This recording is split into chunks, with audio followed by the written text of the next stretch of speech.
Preparem-se para uma imersão profunda, porque hoje vamos mergulhar de cabeça no Bhagavad Gita.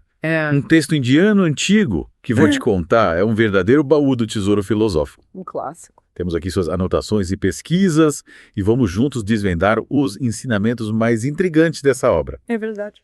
Mesmo que você não tenha lido, o Gita de cabo a rabo vai sair daqui sentindo como se tivesse absorvido a essência da sua sabedoria. O Bhagavad Gita, apesar de antigo, tem uma capacidade incrível de se conectar com questões que a gente enfrenta até hoje no nosso dia a dia atemporal. Exatamente. E o mais interessante é que tudo começa num campo de batalha. Não é o cenário mais comum para uma discussão filosófica, né? Pois é. Para situar quem está nos ouvindo, você poderia nos guiar por essa cena inicial? Quem são os personagens principais e qual é a raiz desse conflito todo? Imagine 2 exércitos imensos, frente a frente, prontos para o embate de um lado, os Pandavas, que simbolizam as forças mais elevadas da alma. Do outro, os Kauravas, representando as forças inferiores, geralmente associadas à ganância e ao egoísmo. Certo. E no meio desse confronto épico, temos Arjuna, um guerreiro habilidoso, mas que se vê diante de um dilema moral, lutar contra seus próprios parentes. Que situação, e é como se o mundo interior dele tivesse espelhado nessa batalha externa, criando um conflito interno enorme. Então, com certeza, o campo de batalha é muito mais do que um local físico, é uma metáfora poderosa para as lutas internas que todos nós enfrentamos entre nossos impulsos mais elevados e os desejos mais egoístas. Essa dualidade é algo que nos acompanha sempre. E essa riqueza de simbolismos e camadas de interpretação é o que torna o Bhagavad Gita tão fascinante. Não é apenas um relato histórico. Ele entrelaça significados literais e espirituais de forma magistral. Você poderia nos dar um exemplo de como uma passagem pode ter essas múltiplas interpretações? Claro, vamos pegar a própria batalha como exemplo em um nível superficial. É um confronto entre 2 exércitos. Mas em um nível mais profundo, representa o conflito interno entre o bem e o mal que existe dentro de cada indivíduo. É interessante. Então, quando lemos sobre a hesitação de Arjuna em lutar, não se trata apenas de combate físico, mas também de nossas próprias lutas internas com a tentação e com a dificuldade de fazer escolhas. É como se cada elemento da história tivesse um significado que vai além da sua aparência, né? E nesse contexto entra Krishna, Kushara de Arjuna, que à primeira vista parece um personagem secundário, mas logo se revela muito mais importante do que isso. Sim.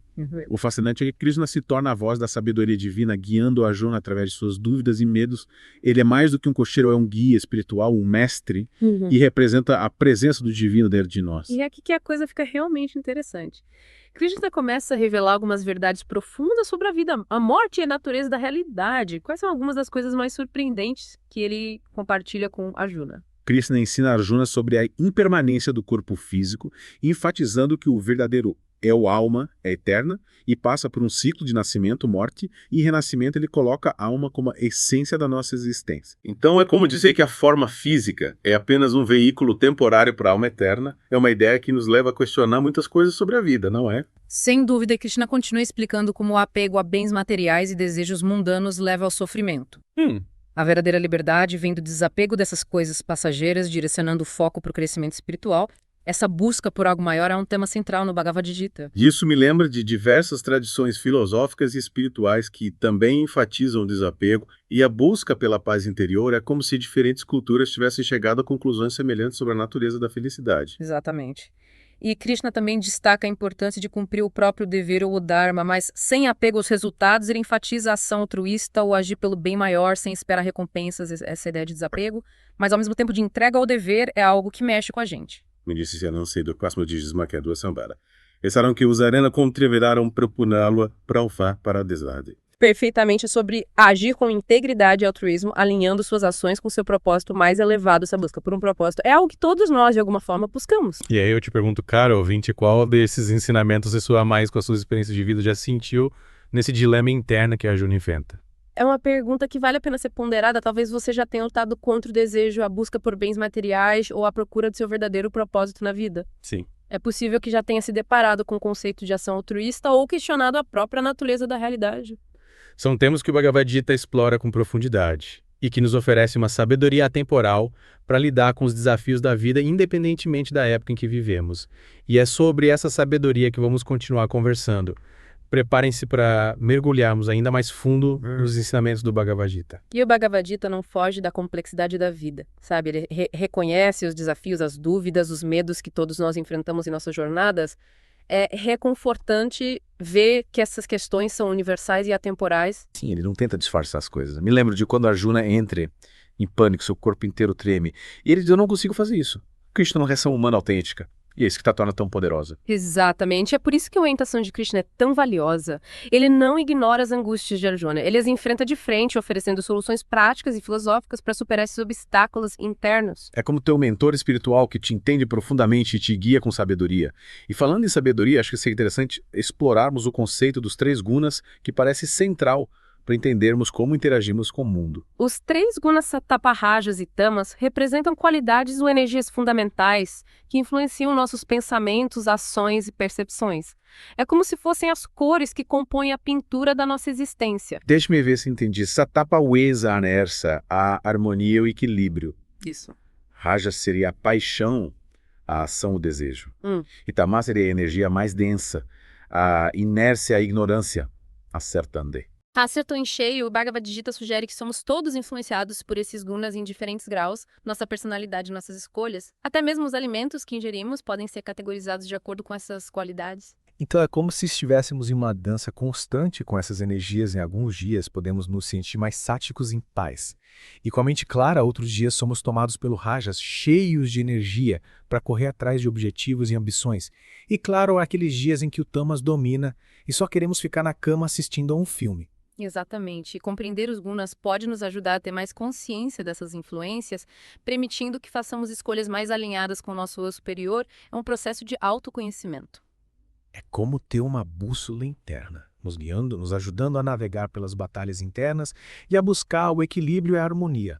Mas como podemos fazer isso na prática? O Bhagavad Gita nos dá alguma dica. Com certeza, um dos ensinamentos principais é a importância da autodisciplina, especialmente no controle dos nossos sentidos. Lembra de quando Krishna disse a Arjuna para retirar seus sentidos dos objetos? A ideia é reconhecer que a busca constante por prazeres sensoriais nos aprisiona em um ciclo de desejo e insatisfação. Faz sentido. Hoje em dia somos bombardeados por estímulos o tempo todo. Propagandas, redes sociais, infinitas opções de consumo. É fácil se perder nesse turbilhão, mas como cultivar esse desapego, a quietude interior? O Bhagavad Gita enfatiza o poder da meditação, da concentração da mente no divino, no eu eterno, que reside dentro de nós. Trata-se de voltar a atenção para dentro, acalmar as flutuações da mente e se conectar com a fonte de paz e sabedoria. Mas meditar pode ser um desafio, especialmente no mundo agitado em que vivemos. Existem outras maneiras de cultivar essa conexão interior. Claro que sim, lembra do conceito de ação altruísta, agir para o benefício dos outros sem esperar nada em troca. Pode ser uma forma poderosa de conexão com o divino quando agimos com amor e compaixão. Acessamos essa energia universal de interconexão. Então quer dizer que qualquer ação, por mais simples que seja, como ajudar um amigo ou se voluntariar em uma causa, pode ser uma forma de prática espiritual, se for feita com a intenção correta. Exatamente, é sobre mudar o foco do eu para o nós, reconhecendo que nossas ações têm um impacto que se estende para além de nós mesmos. É inspirador pensar dessa forma e por falar em temas que nos conectam com algo maior. Acho que não podemos deixar de falar sobre o renascimento, um conceito central no Bhagavad Gita, mas que pode ser um pouco difícil de entender. Sim, e o Bhagavad Gita explica o renascimento como um ciclo natural, assim como as estações do ano alma. O eu eterno assume diferentes corpos ao longo de suas vidas, aprendendo e evoluindo por meio de suas experiências. Então é como se cada vida fosse um capítulo na jornada da alma. Mas e o karma, como ele se encaixa nessa história toda? O karma, no contexto do renascimento, se refere à lei de causa e efeito. Nossas ações, tanto positivas quanto negativas, geram marcas kármicas que influenciam nossas experiências futuras, moldando as circunstâncias de nosso próximo nascimento. Não se trata de punição ou recompensa, mas de aprendizado e crescimento. Ou seja, se estamos constantemente criando karma, estamos também moldando o nosso próprio destino vida após vida. É uma ideia que nos convida a refletir sobre a responsabilidade das nossas escolhas. Sem dúvida, isso evidencia a importância de fazermos escolhas conscientes, agindo com a consciência das consequências de nossos atos, não apenas para nós mesmos, mas para os outros também. Nossas ações reverberam no universo. E isso me leva a outro ponto crucial do Bhagavad Gita, a ideia de entrega à vontade divina. O que isso significa na prática, como podemos conciliar isso com o livre-arbítrio? Temos alguma influência sobre o nosso destino? Essa é uma pergunta que intriga filósofos há séculos, e o Bhagavad Gita oferece uma perspectiva interessante. Não se trata de aceitar passivamente tudo o que acontece, mas de alinhar nossa vontade com a vontade divina, reconhecendo um propósito maior que guia nossas vidas. Então é como dizer que temos o livre-arbítrio para fazer escolhas, mas há também um plano divino em ação E a verdadeira liberdade vem da entrega a esse propósito maior da confiança no processo da vida. Exatamente. Trata-se de desapegar da necessidade do ego de controlar tudo e reconhecer que fazemos parte de algo maior do que nós mesmos. Essa entrega nos liberta. Isso me faz lembrar da imagem de Arjuna se rendendo à orientação de Krishna no campo de batalha. Ele abre mão de sua perspectiva limitada e confia na sabedoria de Krishna, na sabedoria do divino. É um ato de fé e coragem. Com certeza. E é um lembrete poderoso de que mesmo em meio ao caos e à incerteza, há um poder superior nos guiando, e se render a esse poder pode nos conduzir à paz e libertação. Que bela reflexão, abordamos tantos temas importantes. O campo de batalha, os 3 gunas, os conceitos de renascimento, karma e a entrega à vontade divina, e o que me impressiona é como tudo está interligado, como se fizesse parte de uma grande tapeçaria cósmica. Uma mensagem que nos toca profundamente, especialmente em um mundo onde muitas vezes nos sentimos fragmentados e desconectados. Sem dúvida, o Bhagavad Gita nos lembra que não estamos sozinhos em nossas jornadas, e nos oferece um mapa para encontrar significado, propósito e, por fim, libertação mesmo em meio aos desafios da vida. É um convite a uma jornada de autoconhecimento e transformação, e a cada passo que damos nesse caminho, mais aprendemos sobre nós mesmos e sobre a natureza da realidade. E você que nos acompanha nessa imersão que te chamou a atenção até aqui, qual ensinamento te tocou de forma mais profunda? Fique com essa pergunta e continue conosco, pois ainda temos muito a explorar. E o que é realmente notável no Bhagavad Gita é que ele oferece um caminho para a libertação que é acessível a todos, independentemente da sua origem ou posição social. É verdade. E é um chamado universal à busca por algo maior. Verdade, não há distinção. Seja você um guerreiro como Arjuna, um estudioso, um agricultor, o caminho para o divino está aberto a todos que buscam. É inspirador pensar que a sabedoria do Gita atravessa barreiras e se conecta com a humanidade como um todo. Exatamente. E o Gita enfatiza que a verdadeira espiritualidade não se trata de renunciar ao mundo, mas de transformar nossa relação com ele. É sobre encontrar o divino dentro de nós. E em tudo ao nosso redor é um chamado à integração entre o material e o espiritual. Isso me lembra da passagem onde Krishna diz: Sim. Aquele que me vê em tudo e tudo em mim jamais se separa de mim. Assim como eu jamais me separo dele, é uma expressão tão linda de unidade e interconexão, me arrepia só de pensar. É de arrepiar mesmo essa passagem, destaca a ideia de que o divino não é uma força distante e externa, mas uma presença viva dentro de nós e em toda a criação.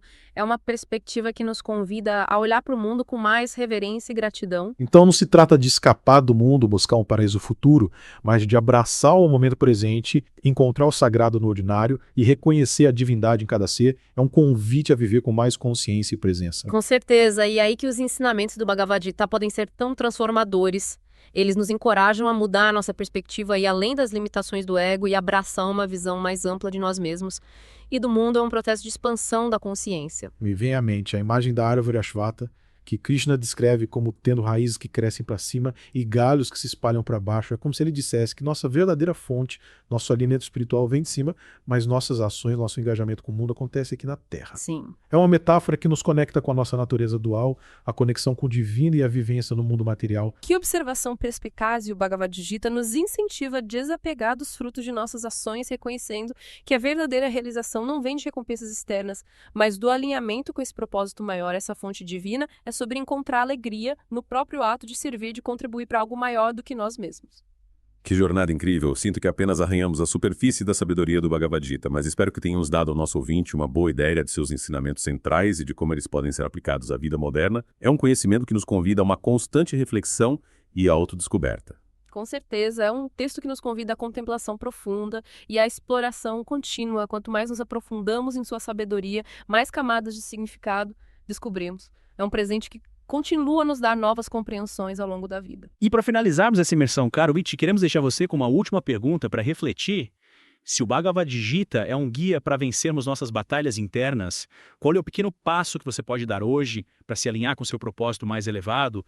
É um convite à ação a colocar em prática os ensinamentos que ressoaram com você. Talvez seja praticar a atenção plena em suas atividades diárias, cultivar a compaixão por si mesmo e pelos outros, ou simplesmente reservar alguns minutos por dia para se conectar com a quietude interior, cada passo por menor que seja nos aproxima da nossa essência. Seja qual for esse passo, encorajamos você a continuar explorando a sabedoria do Bhagavad Gita e observar como seus ensinamentos podem iluminar seu próprio caminho.